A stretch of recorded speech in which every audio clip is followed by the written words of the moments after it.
Il y a quelques mois, AgroFlux était principalement une idée accompagnée de quelques illustrations. Aujourd'hui, nous sommes en train de préparer sa mise en production et AfriTech Challenge a joué un rôle important dans ce parcours. Je suis Eriola Yeti, entrepreneur dans le domaine de l'agritech. Je travaille sur le projet AgroFlux, un système numérique qui vise à faciliter l'accès aux informations des marchés agricoles, notamment leur calendrier d'animation, leur localisation et les prix des produits agricoles qu'on y trouve. Pour moi, AfriTech Challenge n'a pas simplement été un concours.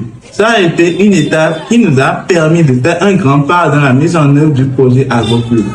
On a pu passer d'une simple idée avec des illustrations à un projet beaucoup plus concret qui prend en compte les réalités du terrain.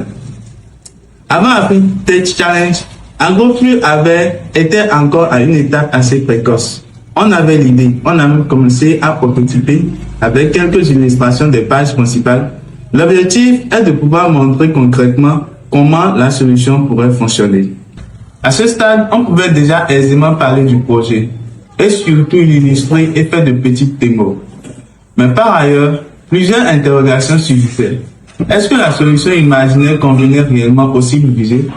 Est-ce que le système de collecte imaginé allait réellement marcher sur le terrain? Et surtout, est-ce que les modèles imaginés convenaient réellement avec les réalités du terrain? De toute évidence, il faut encore effectuer un pas vers l'avant pour avoir les solutions et les réponses à ces différentes interrogations. Peut-être par les subventions ou par des financements. En ce moment, je ne connaissais pas AfriTech Challenge. Je connaissais évidemment d'autres hackathons et concours qui permettaient de subventionner des idées.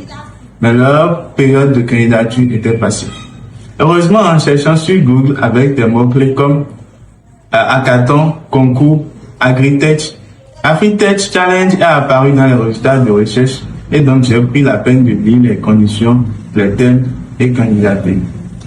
Petite confidence, déjà en ce moment, la confiance n'était pas au rendez-vous parce que déjà pour les candidatures, pour les concours à l'échelle nationale, c'est déjà très sélectif et ici, on parle d'un concours à l'échelle du continent. J'ai quand même pris la peine de candidater et la sélection était en 3 étapes. Il y a une première présélection basée sur le formulaire de candidature qui contenait essentiellement le problème identifié, la solution proposée et le public cible visé. Une deuxième phase de présélection était basée sur l'architecture technique de développement de la solution. On était invité en ce moment à soumettre une proposition technique. Après la deuxième sélection, la phase finale s'est effectuée en 2 étapes. Déjà une première partie qui consistait à partager la solution sur les réseaux sociaux pour avoir beaucoup d'interactions.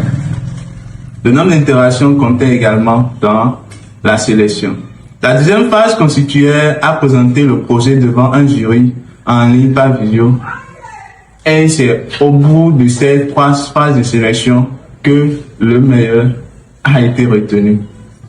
L'expérience AfriTech Challenge a été très enrichissante.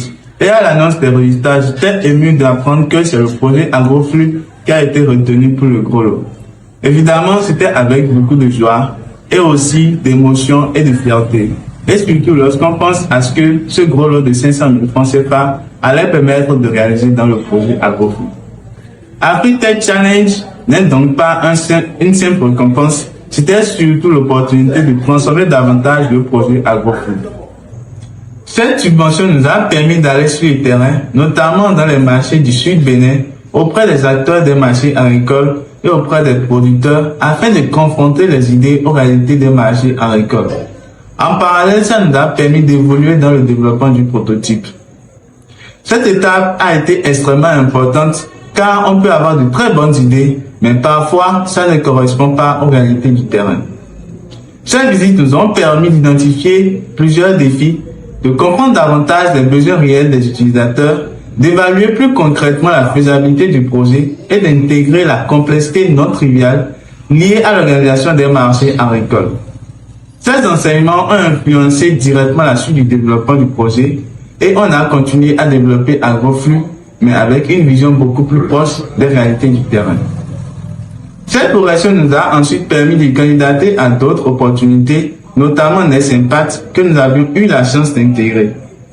AfriTech Challenge a été une première impulsion qui nous a permis de franchir un cap est de renforcer le projet afin d'être mieux préparé pour saisir d'autres opportunités. Aujourd'hui, grâce à cette progression, nous avions développé une grande partie du système et nous sommes en train de consolider les données réelles afin de passer à sa mise en production. Si je devais donner un conseil aux futurs candidats de AfriTech Challenge, ce serait de ne pas attendre que leur projet soit parfait avant de candidater. Lorsque j'ai candidaté, AgroFlux n'était pas terminé. On avait beaucoup d'incertitudes et surtout beaucoup de choses à apprendre. C'est justement le fait de participer à ce concours qui a permis de faire progresser le projet. Donc si vous aviez une idée, un prototype ou même que vous aviez identifié un problème que vous voulez résoudre, osez candidater. Je conseille également à ceux qui le peuvent de prototyper leur solution, même pour les projets nécessitant du matériel. Un prototype n'a pas besoin d'être fonctionnel dès le départ. Une maquette, une simulation ou même une conception CAO permet déjà de rendre plus concrète une idée et de mieux la défendre. Apprêtez-vous à être challengé car un concours comme AfriTech Challenge ne vous apporte pas seulement une récompense, il peut vous permettre de faire le prochain pas. Et parfois, c'est ce prochain pas qui permet à un projet de passer d'une idée à une solution réellement utile. Merci donc à toute l'équipe AfriTech Challenge et à la PNA pour cette opportunité et pour cette confiance placée à AgroFlux.